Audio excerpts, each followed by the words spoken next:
Baiklah saudara, sekarang kita masuk ke analisis regresi ya dan korelasi, di mana saudara sudah pernah belajar pada waktu S1. Nah, di dalam analisis regresi ini adalah kita akan menguji variabel kuantitatif atau kualitatif, itu sudah ada bedanya sendiri-sendiri ya. Kak Edi, kalau variabel kualitatif tidak ganti slide ya, Bu. Biasa. Iya. Oh ya wis. Nah, kualitatif saudara sudah tahu dengan uji kebebasan yang mana saudara dapatkan di S1. Ya. Kemudian kalau kuantitatif dan kuantitatif hubungannya bisa dinyatakan dengan regresi. Nah, ini kembali pada start saudara waktu di S1. Untuk antara berat dan badan. Di sini saudara harus menentukan siapa yang bebas dan siapa yang tidak bebas. Nah, kalau saudara tidak jelas siapa yang bebas dan tidak bebas, maka regresi saudara akan terbalik. Ya, ini yang perlu diperhatikan. Karena setiap variabel bebas akan menentukan variabel tak bebas. Nah, di sini saudara punya, kalau ingat pada S1, punya antara berat badan dan tinggi badan. Nah, berat badan dan tinggi badan ini siapa yang bebas? Nah, yang penting pengertian bebas. Ya, bebas itu artinya betul-betul bebas. Bebas ini betul-betul bebas, tidak bergantung. Nah, bebasnya kita nyatakan dengan X, tidak bebasnya kita nyatakan dengan Y, karena ini yang bergantung. Nah, sekarang siapa antara berat dengan tinggi itu? Siapa yang bergantung pada siapa? Siapa yang bisa dikendalikan dan siapa yang tidak bisa dikendalikan? Ya, jelas yang tidak bisa dikendalikan itu adalah tinggi badan. Ya, jadi tinggi badan itu akan masuk variabel bebas di sini sebagai tinggi.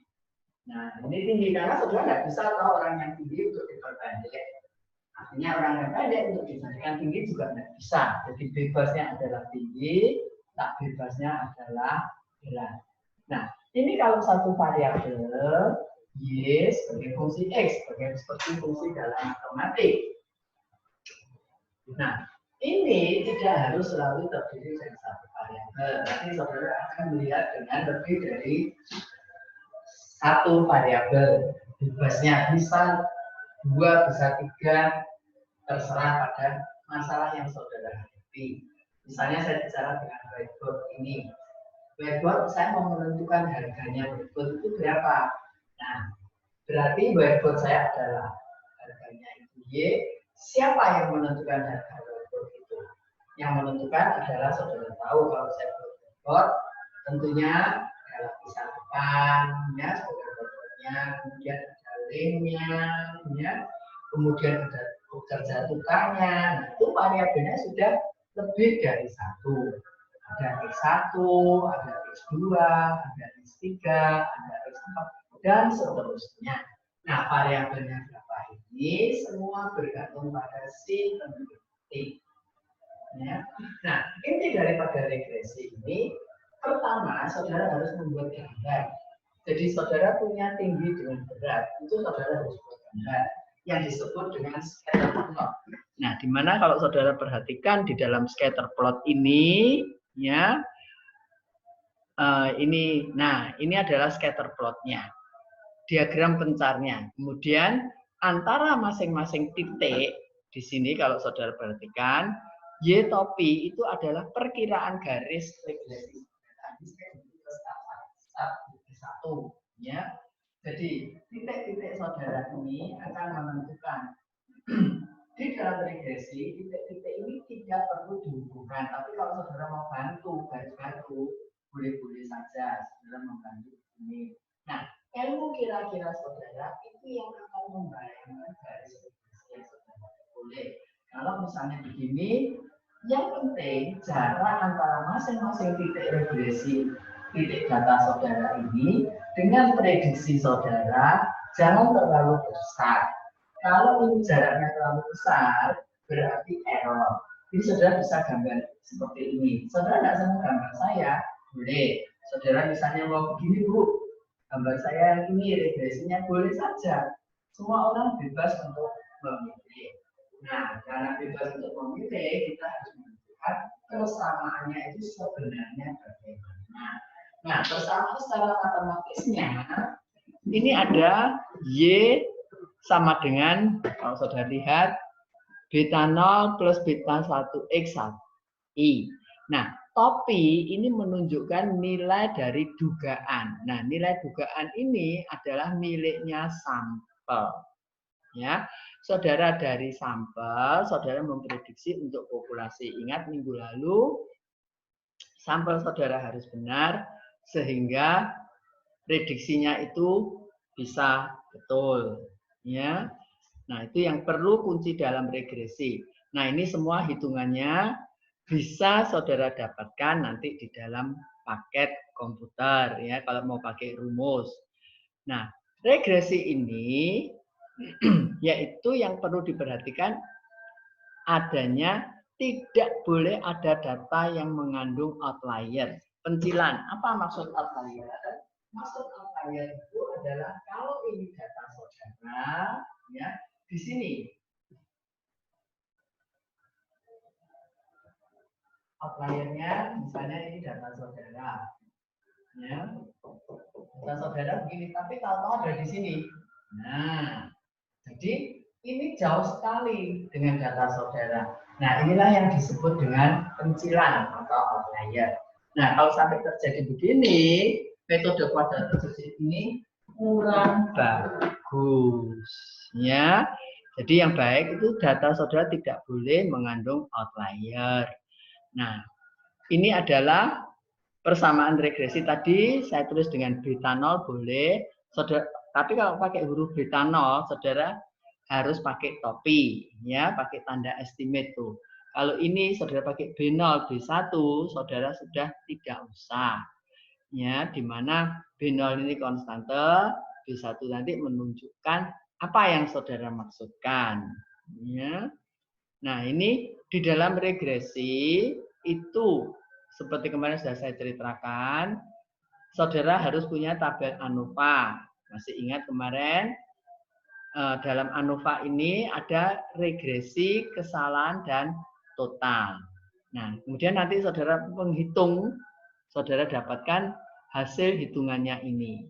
Ya, hasil hitungannya ini semua sudah saudara dapatkan di S1. Nah, di dalam tabel ANOVA ini saudara menguji secara serentak. Nah, kenapa di sini derajat bebasnya 1? Karena saudara hanya punya beta 0 dan beta 1. Tapi kalau nanti persamaan regresi saudara itu punya variabel yang banyak, ya berapa banyaknya variabel itu dikurangi 1. Ya, ini semua nanti bisa saudara hitung dengan menggunakan paket. Nah, kalau sekarang saudara menerima H0, ingat pada H0 tadi, H0 adalah beta I sama dengan 0. Beta I-nya tadi, model regresi saudara, adalah Y sama dengan beta 0 plus beta 1 XI. Nah, artinya beta 0 dan beta 1 ini adalah sama dengan 0 secara serentak. Nah, kalau sampai H0-nya ini saudara terima, berarti H1 yang saudara tolak. Nah, kalau H0 diterima, siapa yang sama dengan 0? Harus diuji. Ya, ingat itu. Karena ini saudara lihatnya secara bersama-sama. Nah, artinya apa? Kalau H0 diterima, berarti beta I secara statistik tidak punya arti. Ya, atau variabel X tidak memberikan sumbangan terhadap variabel Y. Ya, kalau H0-nya diterima. Jadi, kita usahakan supaya H0 tidak diterima, supaya beta 0 dan beta 1-nya itu tidak sama dengan 0. Ya. Ya, tapi itu semua tidak bisa dipaksakan, itu tergantung pada masalahnya. Nah, sekarang kalau saudara sudah menguji H0-nya diterima atau ditolak, saudara mesti lihat satu persatu. Itu yang disebutkan pengujian signifikansi parameter model regresi. Saudara mau melihat mana yang tidak sama dengan 0. Ya, mana yang tidak 0? Apakah beta 0-nya atau beta 1? Kalau dalam regresi linear, kuncinya adalah ini yang tidak boleh 0. Beta 1 ini tidak boleh 0. Karena kalau ini 0, berarti sama dengan beta 0. Nah, kalau sama dengan beta 0, garis regresi saudara adalah konstan sejajar dengan sumbu X. Berarti antara variabel Y dengan X tidak pernah ketemu. Ya, jadi dalam regresi itu intinya supaya beta 1 tidak sama dengan 0. Nah, sekarang kita lakukan pengujian satu persatu. Ya, uji yang di satu persatu ini yang disebut dengan uji parsial. Ya, nah kalau uji parsial maka kita akan menggunakan tabel T. Ya, tabel T ini rumusnya sudah saudara kenal semua dan nanti saudara bisa dari paket itu melihat mana. Ya, nah, kemudian dari pengaruh ini bisa juga kita melihat untuk beta 0-nya bagaimana, beta 1 bagaimana. Dilihat satu per satu. Sehingga kita jelas mana yang tidak 0. Ya. Nah, selain interval uji hipotesis, kita bisa membantu dengan interval konfidensi. Dengan interval konfidensi ini tujuannya apa? Tujuannya untuk menentukan sebetulnya daerahnya itu mana. Daerah untuk beta 1 itu berapa dan daerah untuk beta 0-nya itu berapa. Sehingga saudara bisa membantu untuk meyakinkan hipotesis saudara. Kalau tadi hipotesis saudara tolak, ditolaknya di daerah mana? Tidak tahu. Gitu? Tapi dengan interval konfidensi saudara bisa menemukan. Misalnya saudara menemukan beta 1 lebih kecil sama dengan 2,1 sampai 3,6. Intervalnya ini kalau saudara mendapatkan uji hipotesisnya ditolak, oh ya berarti kalau dia itu batasnya itu hanya di daerah ini, lebih dari ini dia nggak bisa. Itu tujuan daripada interval konfidensi. Ya. Nah, kemudian dari hasil uji tadi, saudara kan punya variabel bebasnya X dengan Y. Nah, setiap nilai X akan menentukan nilai dugaan Y. Nah, nilai dugaan untuk Y tadi, Y topi, kalau saya pakai topi, ya ini kalau pakai populasi begini, kalau pakai topi, beta 0 topi, plus beta 1 topi, XI. Atau ini boleh Y0 plus Y1 XI. Ya. Nah, setiap saudara memasukkan nilai X, saudara akan menggunakan nilai Y. Sehingga saudara bisa membuat interval konfidensi untuk Y. Nah, interval konfidensinya adalah yang ada di rumus ini. Ya, ini semua bisa saudara dapatkan dari hasil paket. Ya. Nah, kemudian satu lagi yang penting adalah korelasi. Korelasi antara variabel bebas dan variabel tak bebas. Jadi dalam korelasi ini melihat hubungannya eratnya antara variabel Y dengan X sejauh mana. Kalau korelasinya makin tinggi, itu makin baik. Nah, sebetulnya korelasi ini bisa dilihat dari scatter plot ini. Kalau scatter plotnya itu cenderung ke begini, ya dari kiri ke kanan naik, kira-kira garis regresi, maka korelasi saudara mesti positif. Tetapi kalau garis regresi saudara semacam ini, maka hasil korelasi saudara mesti negatif. Jadi kalau dapat korelasi negatif, nggak usah takut. Berarti X-nya bertambah, Y-nya berkurang. Ini kalau kita bekerja dengan satu variabel bebas. Di sini X-nya satu variabel bebas. Ya. Nah, kalau 0 berarti tidak ada korelasi. Ya. Nah, sekarang ada lagi yang disebut dengan koefisien determinasi. Koefisien determinasi ini adalah rumusnya ada, ya, saudara bisa lihat.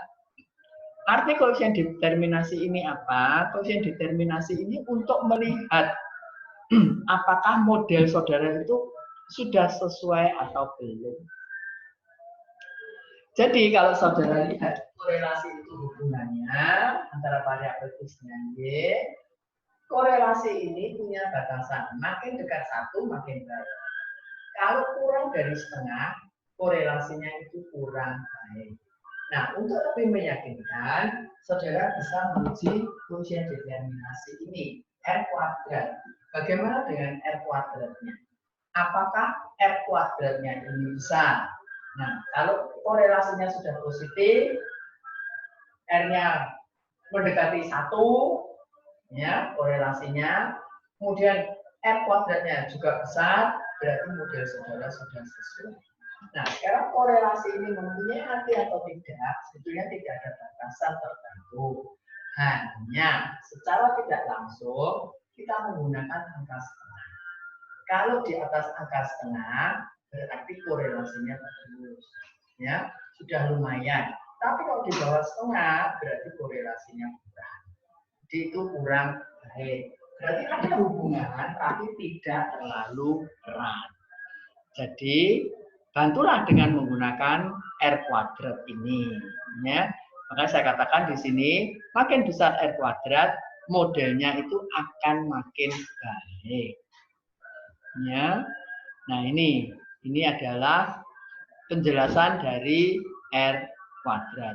Nah, di sini ada contoh, ya, rata-rata pendapatan dan rata-rata konsumsi. Nah, saudara tahu pendapatan dengan konsumsi kan ada hubungannya. Nah, dari data itu kita plot gambar, scatter plotnya. Nah, kalau saudara lihat gambar ini ada kecenderungan korelasinya positif karena dari kiri ke kanan adalah naik. Nah, ini berarti hubungannya secara sepintas dia adalah linier, ya. Kemudian untuk dapat model regresi, saudara bisa dengan SPSS. Nah, saudara dapatkan ini, nanti cara membaca tabelnya. Ini adalah konstantenya, beta 0 tadi. Ini. Kemudian beta 1-nya ini. Nah, jadi kalau saya tulis, ini beta 0, ini beta 1. Ya, kalau ditulis dalam verbal, karena konsumsi bergantung pada pendapatan, maka konstannya tetap konstan di sini. Pendapatan tetap kita tulis. Apa artinya? Kalau pendapatannya itu naik satu satuan pendapatan, ya tergantung pendapatan saudara itu 1000 atau juta atau apa, maka nilai konsumsinya juga akan naik sebesar 0,886 kali pendapatan. Ya. Nah, tapi kalau konstantenya ini artinya jika pendapatannya nilai 0, maka konsumsinya ini tidak bisa full, tidak bisa kelihatan semua.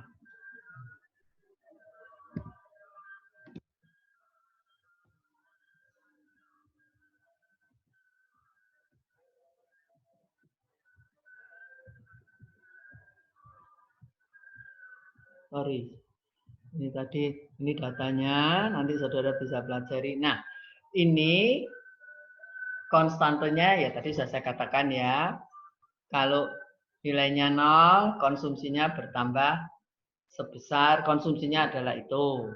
Kalau pendapatan naik satu satuan, maka konsumsinya bertambah sekian kalinya.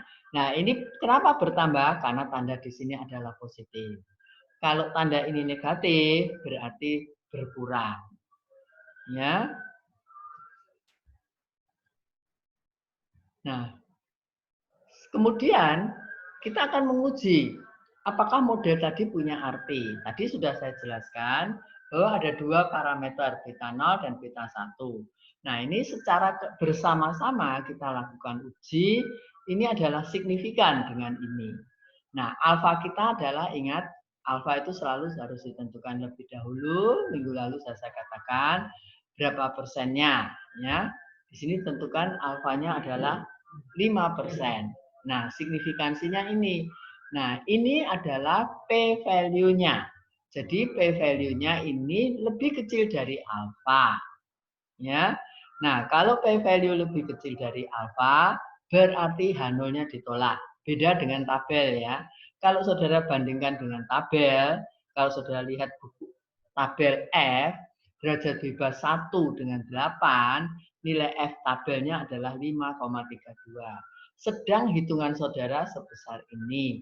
Berarti ini H0-nya ditolak. Jadi sekali lagi, p-value, signifikansi ini menunjukkan nilai peluangnya. Jadi kalau p-value-nya ini kurang dari alfa ini, maka H0-nya ditolak. Nah, H0 ditolak berarti apa? H1-nya diterima. Berarti beta 1 tidak 0. Nah, dengan beta 1 tidak 0, kita akan menguji siapa beta 1 tidak 0 itu nanti. Nah, sekarang kalau kita lihat dari korelasi, ya, korelasinya ini konsumsi, ya, dengan konsumsi, ya, konsumsi dengan pendapatan, ya. Nah, konsumsi korelasinya konsumsi dengan pendapatan sangat kuat korelasinya 0,99. Ya, tapi kalau pendapatan dengan dirinya sendiri adalah 1. Ya. Jadi memang ini betul-betul sangat erat hubungannya. Ya. Jadi itu dari gambar tadi saudara sudah lihat. Nah, sekarang diuji memang beta 0 dan beta 1-nya. H0-nya ditolak, berarti ada pengaruh. Nah, sekarang kalau kita lihat untuk uji satu persatunya bagaimana. Nah, tadi sudah kita uji betanya tadi punya signifikan apa tidak. Tadi sudah di depan sudah dijelaskan toh. Kalau dia punya arti dari tabel dijelaskan ya signifikansi ya ini yang sudah saya beri kalimat. Semua materi di sini saya sudah memberikan kalimat secara jelas. Sehingga kalau saya tidak bisa menjelaskan tuntas hari ini, saudara bisa baca. Kalau tidak jelas nanti bisa kontak saya. Ya. Nah, karena ini semuanya ditolak, maka kita uji secara satu persatu. Nah, secara satu persatu, kalau saudara perhatikan, semuanya adalah signifikan. Ya, jadi ini bisa dilihat dari sini. Ya, tadi, nah ini untuk B-nya, betanya, konstantenya, ya signifikan. Karena lebih kecil dari 0,05 kan, pendapatan juga signifikan 0,00. Nah, ini adalah uji daripada masing-masing individu yang tadi saya pakai rumus dengan menggunakan UT, pakai T, tabel T. Nah, ini lower bound dan upper bound. Artinya apa? Interval konfidensi yang saya jelaskan ini, interval konfidensi ini ya menunjukkan bahwa konstantenya beta 0 di antara 2,4. Jadi kalau saya bicara interval konfidensinya berdasarkan itu, maka ini adalah beta 0, beta 1. Jadi beta 0-nya 2,4. Kemudian 24. Nah, padahal hitungannya berapa? Betanya itu tadi. Betanya, untuk konstantennya adalah 13. Ya. Jadi berarti dia termasuk di dalam daerah itu. Nah, ini sudah saya jelaskan dengan interval konfidensi ini untuk konstanta itu selang kepercayaan 95% untuk pendapatannya itu. Ada pertanyaan, nah padahal selang kepercayaan saudara interval konsumsi pendapatannya berapa di sini? 0,886. Jadi 0,886 kan berarti berada di situ. Ya. Nah, kalau tidak ada Saya lanjut ke berikutnya.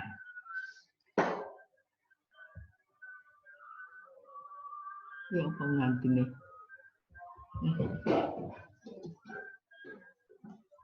Ganti slide. Bentar, ini saya tidak fasih dengan komputernya.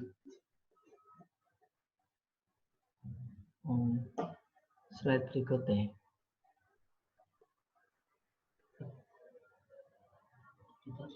Enggak, slide PP berikutnya. PP berikutnya. PP ini selesai, berikutnya. Bawah. Ya, bawahnya persis. Multiple.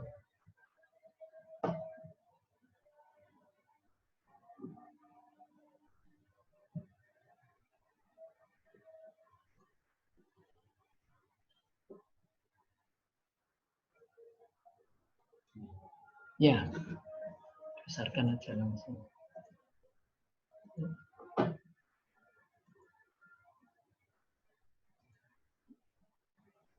Ya,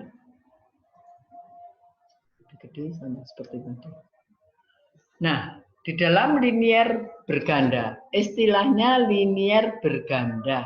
Tadi sudah saya jelaskan di awal.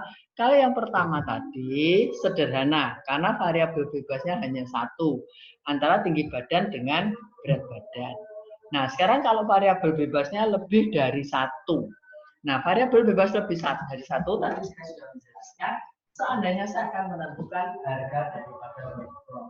Nah, whiteboard ini tergantung toh, tadi ada lem, ada tukang, dan sebagainya. Itu adalah X1, X2, dan seterusnya. Nah, kenapa ini diistilahkan linier? Linier itu adalah linier dalam parameter beta. Ya, jadi kalau ini betanya pangkat 1, ini linier. Misalnya saudara punya beta 0, beta 1, X1, beta 2, X2, beta 3, X3, dan seterusnya sampai epsilon I, ya, X1I, X2I, sampai X3I, ini tetap linier.